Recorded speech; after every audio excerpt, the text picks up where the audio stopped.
இந்த வீடியோவில் curl பியர்சன்ஸ் coefficient of கார்லேஷனுடைய ஃபார்முலாவை மனப்பாடம் பண்ணாமல் எப்படி ஈஸியாக ஞாபகிக்கலாம்னு சொல்லி இன்றைக்கி பார்க்க போகிறோம். இங்கே பாருங்கள், இதனுடைய formula r of x comma y எப்படி எழுதிக்கணும். எழுதிட்டு இங்கே ஈக்குவல் டு கொடுத்துட்டு இங்கே டிவைடட் பை சிம்பிள் கொடுத்துருங்க. கொடுத்ததுக்கப்புறம் ரெண்டு ஸ்கொயர் ரூட் கொடுங்க. டினாமினேட்டரில் பாருங்கள், இது ஒரு ஸ்கொயர் ரூட், அடுத்து இங்கே ஒரு ஸ்கொயர் ரூட் கொடுத்துருங்க. சமயம் புரிஞ்சுங்களா? டிவைடட் பை சிம்பிள் கொடுத்துட்டு ஸ்கொயர் ரூட் கொடுத்துருங்க.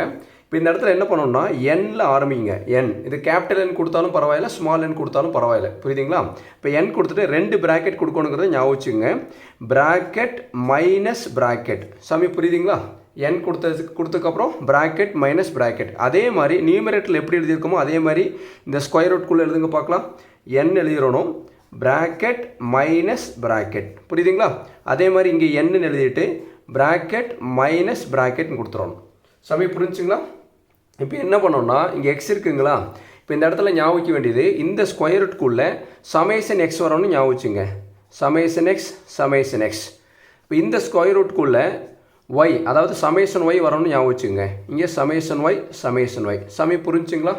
இப்படி எழுதுனதுக்கப்புறம் என்ன பண்ணணும்னா இங்கே பாருங்கள், இங்கே வெளியே ஸ்கொயர் கொடுக்கணும். இந்த ப்ராக்கெட்டுக்கு வெளியே ஸ்கொயர் கொடுக்கணும். இந்த இடத்துல உள்ள ஸ்கொயர் கொடுக்கணும். Summation y square. சமயம் புரியுதுங்களா? வெளியே ஸ்கொயர், இது ப்ராக்கெட்டுக்குள்ள ஸ்கொயர். அதே மாதிரி இது பாருங்கள், ப்ராக்கெட்டுக்கு வெளியே ஸ்கொயர் கொடுக்கணும், இது ப்ராக்கெட்டுக்குள்ள ஸ்கொயர் கொடுக்கணும். புரியுதுங்களா? அப்போ நியூமரேட்டரில் என்ன பண்ணணும்னா இந்த இடத்துல என்ன எழுதணும்? சமேஷன் எக்ஸ் சமேஷன் ஒய் எழுதுனுங்களா? இந்த இடத்துல இன்னொரு ப்ராக்கெட் கொடுத்துட்டு இங்கே சமேஷன் எக்ஸ், இங்கே சமேஷன் ஒய்னு எழுதிடணும். எழுதுனதுக்கப்புறம் இங்கே என்னென்னா சமேஷன் எக்ஸ் ஒய்னு சேர்த்து எழுதணும். இவ்வளோ தான் சாமி ஃபார்முலா. பொறுமையாக பாருங்கள், கண்டிப்பாக புரியும்.